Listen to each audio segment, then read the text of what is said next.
All right, welcome everybody to the latest edition of the Bullpen with Adam the Bull, brought to you by Bet Rivers. On today's podcast, Quincy Carrier, who has one of the biggest Browns podcasts, maybe the biggest. He's got, I believe, 41,500 some odd subscribers. We're going to find out how he blew up as the Browns podcaster. We'll talk to him in just a little bit, and there's a lot to get to. And Quincy's been on the Ultimate Cleveland Sports Show a couple of times. Every time he's come on, we've gotten into a big argument, and all hell is broken loose. And so now we're just going to have a normal conversation, and we'll see. I don't know. Maybe we'll get into an argument, but maybe it'll just be a nice, mellow conversation. We'll find out in a few minutes. But a couple of quick updates first before we jump into it and bring Quincy in. Obviously, the Browns dealing with a ton of injuries right now, and unfortunately, a lot of the guys we're hoping are going to play this week didn't practice today. Doesn't mean they're not going to play. They just didn't practice today. Myles Garrett did not practice.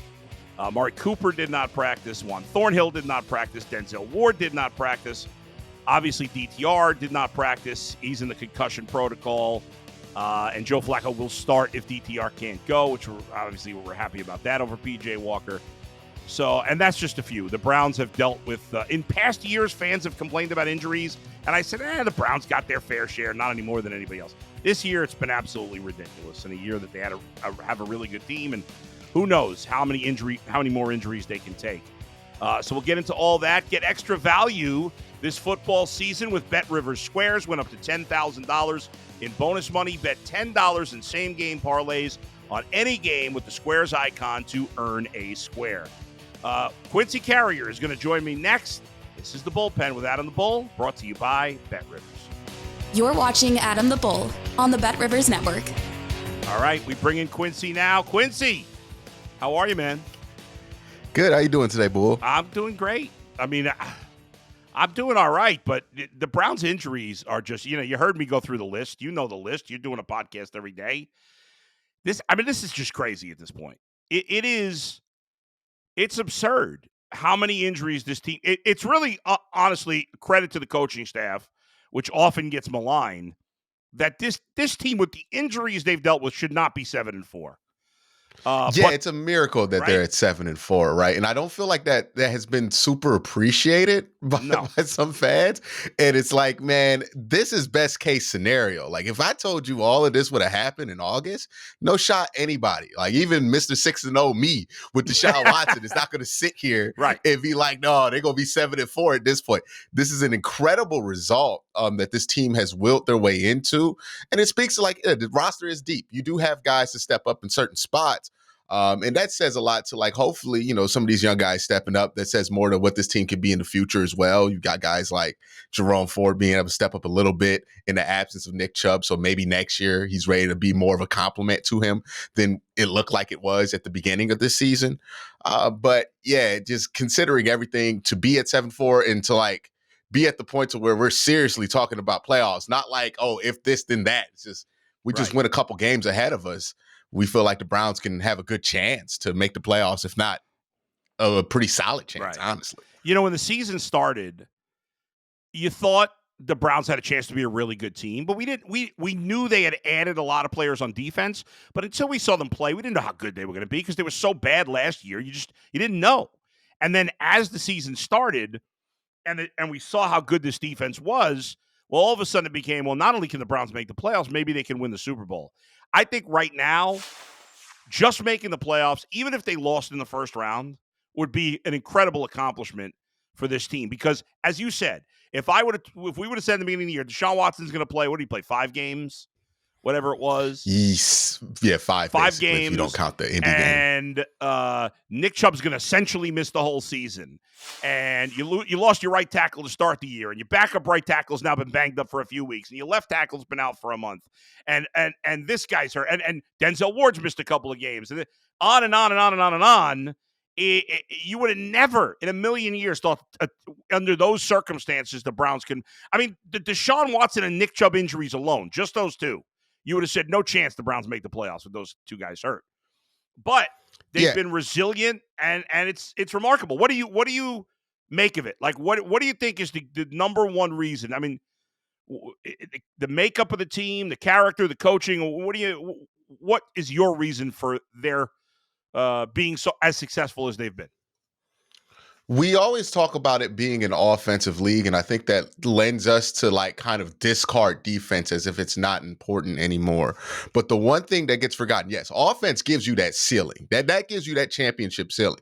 But your floor in any given day comes down to your defense, right? You can get away with a bad offensive day or a bad offensive season and still be pretty solid if your defense is really good.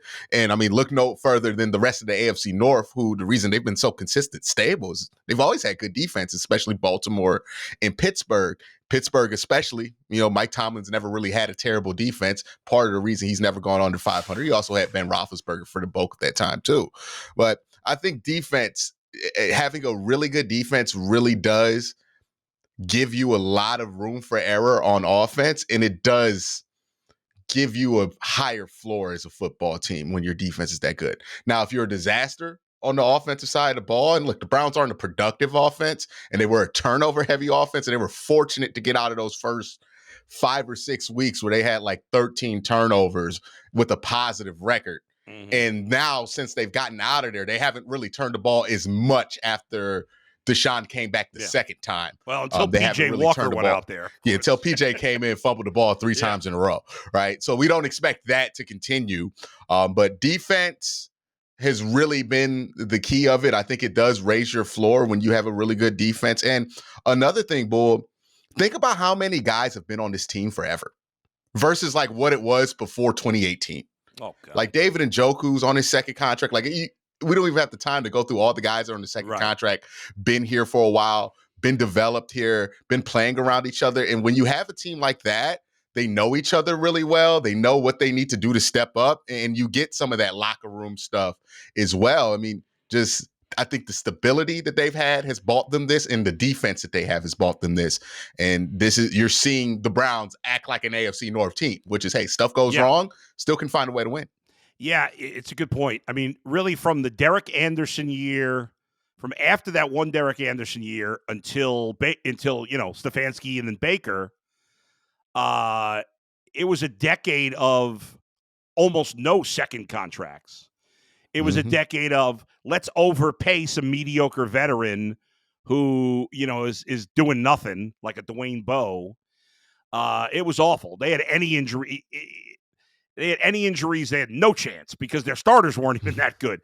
So it's a good point. And, and that's the thing. So until the last couple of weeks, as crushed as the Browns were injury-wise on offense, their defense had remained relatively healthy.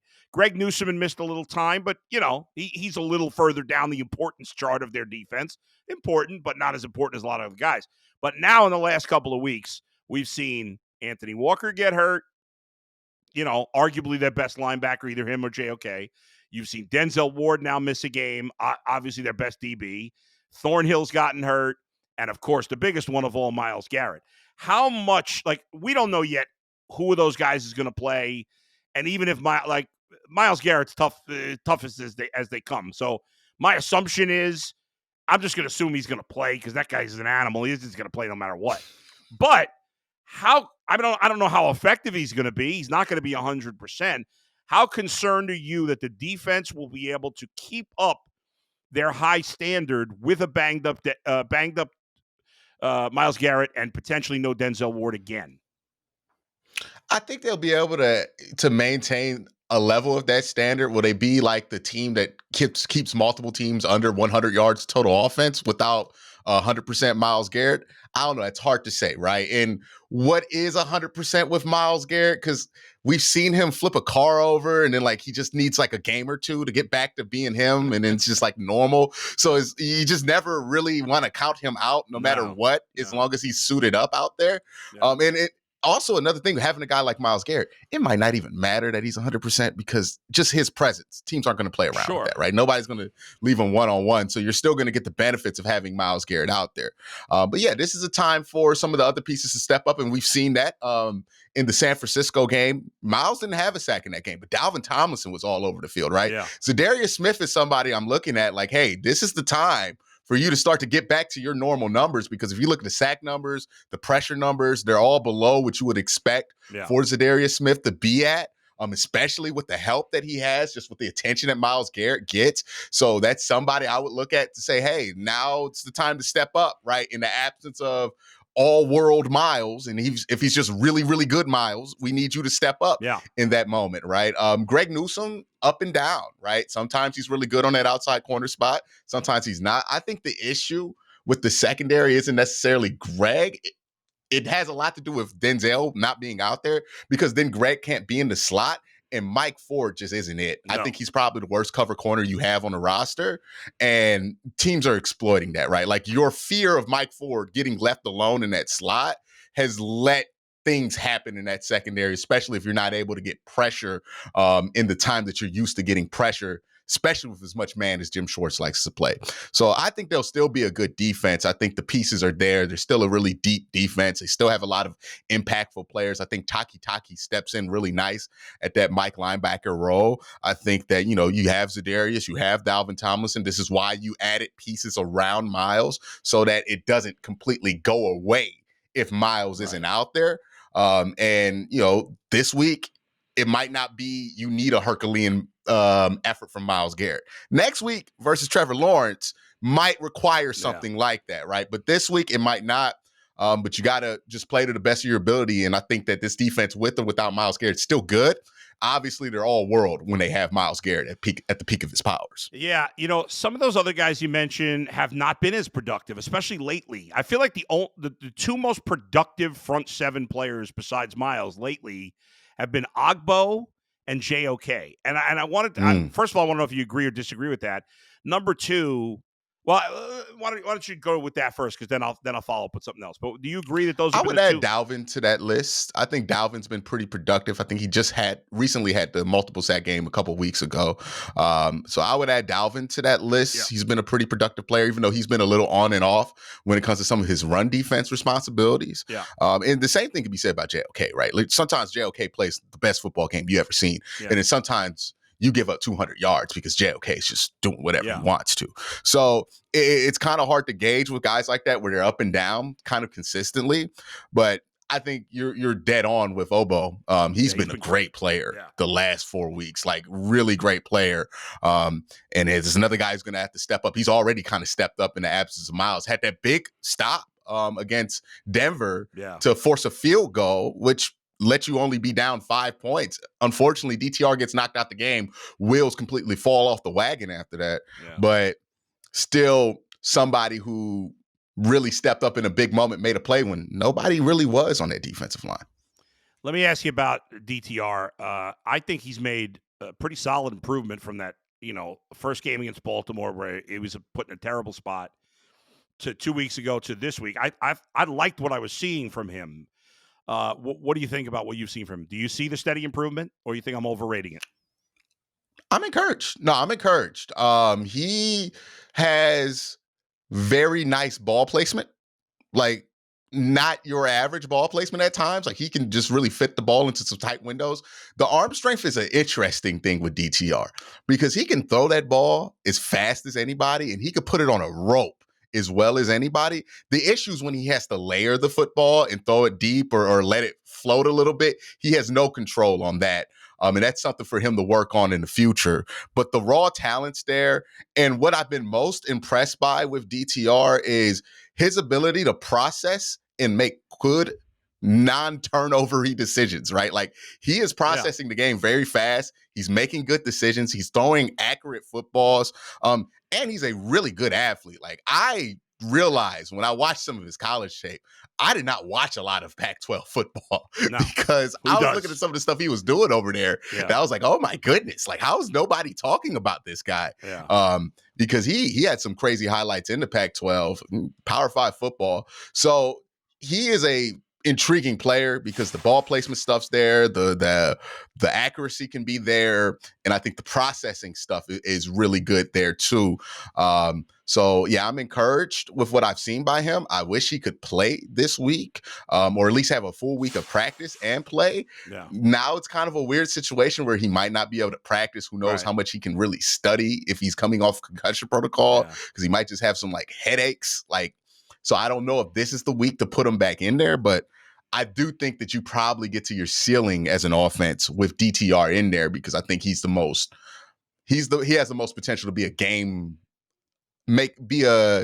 changer, I guess. Yeah. I think it's you're too right. much. He's got a But lot more at this point. He's got way more upside than Joe Flacco. Way more playmaking upside. I agree with you. My biggest concern about DTR going forward is that he is so slight. And you're right. He's a great athlete, which means he's going to run sometimes. And I'm just worried about him taking hits and getting hurt because, I mean, he is a tiny guy. He's not that short, but he's so thin. I'm just worried about him taking hits. Do you ever wonder what is going on in that quarterback room at times where it's like none of these quarterbacks protect themselves in this room? We saw this with Deshaun where he would cut up field. And I'm not somebody who thinks just running the ball as a quarterback is dangerous. I think it could be very safe if you do it the right way. Well, right? Russell Wilson, all about who hits Russell Wilson does not take a lot of big hits. Yeah, it's all about who hits you. Right. Well, sure. And where you're getting hit. And I think there's two things that can get you killed in the NFL as a quarterback, right? Holding the ball behind the line of scrimmage outside the pocket, that's dangerous for anybody. Yeah. That's where Joe Burrow takes so many hits, right? Deshaun Watson, the worst hits he takes in those situations. And then there's like running the ball but cutting towards the middle of the field because then linebackers are hitting you, then defensive linemen are hitting you. And it's like, these quarterbacks seem to have the instinct to take the worst hit possible. And I feel like it's being encouraged because like I have seen nobody decide I'm just going to run this out of bounds. Or I'm just going to throw this out of bounds instead of zigzag back and forth across the field to try to get like 5 extra yards on the scramble. So sometimes I just wonder, like, are they encouraging this? I don't know, but you're right. They've been taking some brutal hits this year. Confidence level in Joe Flacco, assuming he starts, which seems likely at this point. What's your confidence level in him? I assume you agree with the choice to go with him over PJ Walker? Oh, yeah, absolutely. You're going to have to run – when you put DTR in, I think they made the decision, we're going to run an offense that's a lot more similar to what we were running with Jacoby Brissett than what we wanted to do with Deshaun, right? You put PJ in, you're trying to hold the offense stable until Deshaun gets back out there because PJ kind of plays like Deshaun. He's just not as capable. This is like, okay, we're just going to run base. Well, not base, but we're going to run that good old thing, right? That Jacoby Brissett style of offense that we know that we could put somebody in and elevate them with that offense. And I think DTR, he has a similar play style to that. And then Joe Flacco, he's not as athletic as Jacoby Brissett or DTR, but he can do that relatively well enough. I do worry about two things. One, if we give up a ton of pressure, I know for a fact Joe Flacco is just going to get rid of that ball and throw it out of bounds. And that can lead to a lot of 3 and outs in no time of possession. And also, like, if you can't get the run game going, that could also be a problem, right? Like, so if those two things aren't really going well, then I don't expect this to go well. But if those two things hold up relatively fine, you're able to get like 4 yards a carry and the offensive line's able to hold up and not be a disaster, which, hey, Aaron Donald's playing this week, so it's not a guarantee. That's right. But as long as you're able to hold up, not be a disaster, I think he'll be fine. It won't be spectacular. You're not going to put up 45 points, but, you put up like 17, 21, 24, whatever you need to hopefully win this game if you play good enough defense on the other side. Also, playing against Matt Stafford, that's a guy who turns the ball over a lot. So hopefully this is a week where the defense can get some turnovers to help the offense out. Quincy, let's talk about you here for a second, man. You got over 40,000 subscribers on YouTube. That I don't know if people realize because I was looking up how many YouTube channels even have 1,000 subscribers, and I think it was like 9%.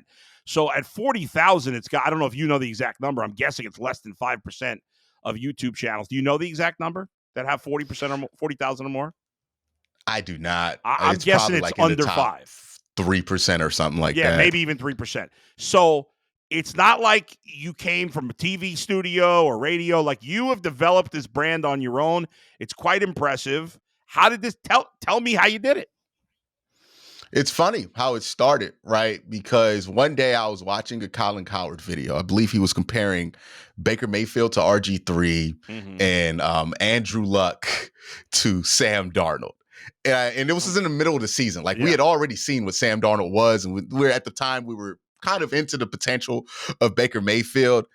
And I just could not believe the take that he had. I thought it was so ridiculous. So I started writing in my notepad like my arguments for it. Like, I just think this is a bad point. This is why I think that. And I was looking up stats and I was like, I would want to watch this video. Right. Like, I was writing these notes and I thought to myself, I would want to watch these videos. Yeah. I graduated with a TCOM degree. I know how to do video editing, did all the film club stuff when I was in school. Always been a huge football fan. And I was like, okay, I'm going to make this video. Like, I like YouTube. I'm on YouTube a ton. I want to watch this video. I'll make this video. So I get over to my computer. I make the video. I post it, and it's getting more traction than like the normal stuff that I would post where it's like, vlog stuff or something like that. And I was like, okay, there's something here. Maybe there's like a market that needs to be served when it comes to Browns content. So I just was like, okay, I'll make another video, right? And make another video. And then 5 years later, I'm making like 3 a day. And I'm like, oh, this is a full-time job, right? It's amazing. And was there a moment where somebody famous put something like tweeted out your stuff or posted or that helped build you a big chunk? Was there a moment like that, or has it just been grinding for these years and getting it a little bit at a time? I think it was a slow grind. I think the first thing that happened that really got it going was maybe there was like a prominent Reddit poster who put the link up on Brown's Reddit. I feel like maybe that's what happened, because I remember there was a time where I was getting like a lot of comments came here from Reddit. Reddit sent me here or whatever. Okay. But maybe that's what happened. I'm pretty sure it was like somebody watched the video, enjoyed it, threw it on Brown's Reddit. And then, I've been around watching YouTube long enough to know if you get something going, you got to capitalize on it and keep making videos if you would like to stay in that area. And I love the Browns. I love talking about them. So, just doing that, growing, learning more about the team, learning more about football as I go on, and trying to make it the best place possible, or one of the better places possible. Is it's the diet. Everybody has their different stuff. Somebody might watch me, then you, then Ultimate Cleveland Sports Show, or maybe they got a completely different mix of podcasts that they put in there. But I try to make myself as useful as possible. Yeah, well, I mean, there's a lot of content out there now, but man, you're doing really well, and congratulations on your success. And I'm sure most of my subscribers are already subscribing to you. But if you don't subscribe to Quincy's podcast, just search for Quincy Carrier, Carrier, at YouTube, and you'll find him. He's got a ton of content out there. He does really good stuff. Quincy, thank you for taking the time. Appreciate it, man. No problem. Thank you, Bull. We'll take a break, come back. I'll wrap things up next in the Bullpen with Adam the Bull, brought to you by Bet Rivers.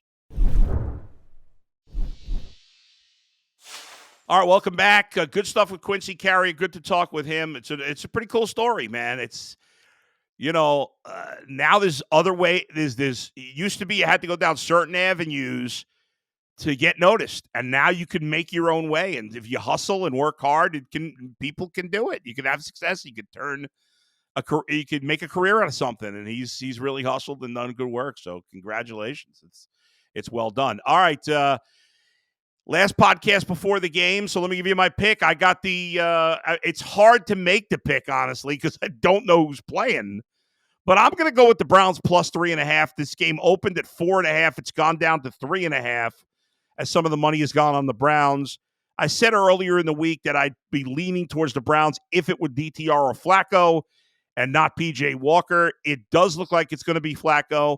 Myles Garrett's likely to play. I think Amari Cooper will play this week. Don't know about Denzel. It's not looking great on him. I think the Browns, at the very least, keep it close. So I'll take them plus the 3.5. Let's go rapid fire. Other games in the NFL this week. Let's go all the Sunday games. Falcons at the Jets. I like the Falcons on the road -3. Cardinals at the Steelers. Steelers favored by 5.5. I hate to say it, but I'll go with the Steelers. Chargers at the Patriots, favored by 5, even though they got 4 wins, but that's how bad the Patriots are. I'll lay the 5 with the Chargers. Lions in New Orleans to play the Saints. Lions' offense has been a little off kilter the last couple of weeks. They've still managed to win 1 game. Close game. I'll take the Saints, keep it close. I'll take the Saints plus 4. Colts at the Titans. I'll take the Colts on the road -1. Broncos at Texans. Texans a 3.5-point favorite. Great game. Texans tough loss last week. Broncos have won 4 in a row. I'm going to go with the Texans in this one. I think they win at home. I think it's going to be close. I'm a little nervous about the 3.5, but I'll take the Texans. I'll lay the 9.5. The Dolphins have destroyed bad teams. Commanders are awful. I'll lay the 9.5 with the Dolphins at the Commanders. Panthers are getting 5.5 in Tampa. I'm actually going to take Carolina. New coach, get a little, little momentum off the new coach there. I say they keep it close. I'll take the Panthers plus 5.5. Niners at the Eagles, obviously a great game. Eagles won a wild one last week. I'm going to take the Niners. They're a 3-point favorite on the road. I like them this week. I think they're the best team in the NFC right now, even though the Eagles got a better record. Might sound crazy. I'm going to take I'm going to lay the 6 with the Chiefs on the road in Green Bay. And Monday Night Football, I think the Bengals will keep it close. I think the Jags win Monday Night Football, but not by more than 9. I got the Jags winning by 3-7, so I'll take the Bengals with the points. And there you go. Final note, one nugget from baseball. The Guardians have made their first move in free agency. How about this? That's not that exciting. They have signed veteran pitcher Jaime Barria. He's 27 years old. He's played, I think, his whole career for the Angels, if I remember. Let me double check that. That is correct. He had a bad year this past season. He wasn't very good. He had a 5.68 ERA. He's been 1 year good. His whole career, it's been 1 year good, 1 year bad. 1 year good, 1 year bad. He's been a starter, but the last 2 years he's pitched more out of the pen. He's made 69 appearances the last 2 years, 7 starts after initially coming up as a starter. So it's a piece on a minor league contract. It's a perfectly okay move. So there you go. Hopefully they'll actually spend real money with the winter meetings coming up next week on those corner outfielders that they need. That's going to do it for me today. Thanks to Max for producing tonight. Thanks to Quincy Carrier for joining me on the podcast. And thanks to all of you for listening and watching. Make sure you subscribe to The Bullpen with Adam the Bull. Courtesy of Bet Rivers. Go to YouTube, go to Spotify, go to Apple Pods. Make sure you subscribe on YouTube, though. Hit the subscribe button, please. Thank you, and you'll get alerts whenever we put something out. That's it for now. In the Bullpen with Adam the Bull, brought to you by Bet Rivers. See ya.